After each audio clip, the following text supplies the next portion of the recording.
In 2012, a group of graduate students from the Scripps Institution of Oceanography conducted the San Diego Coastal Expedition. And one of the new ecosystems we discovered was a methane seep. This particular methane seep is the first that we've found off the coast of San Diego. We first found it using the ROV Triton, and as we were exploring the seafloor, we started to see signs of a seep. We found the actual methane seep. We were greeted by this abundance of microbial life, carbonate rocks, methane bubbling out of the seafloor. We didn't realize how many large animals would be around the seep.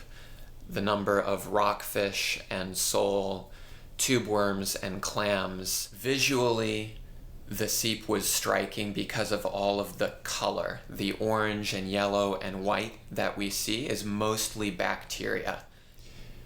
We saw different microhabitats as we drove over the seep, seeing the different carbonate boulders and microbial mats. When we looked up closely at the bacterial mat, we even saw different types of little invertebrates crawling around, pycnogonid sea spiders, amphoretid worms, a high diversity of animals making their homes at the seep and living off of the microbes in the sediments.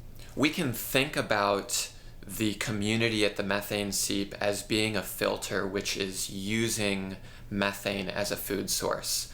Sometimes extra methane is getting past this filter as bubbles, but most of it is becoming carbonate rocks, it's becoming the microbes, it's becoming animals, and that prevents it from getting into the ocean and into the atmosphere. But this is the first time that we've found these species or this type of ecosystem off of San Diego, and it's really exciting to know that we have this sort of a deep sea ecosystem just a few hours away.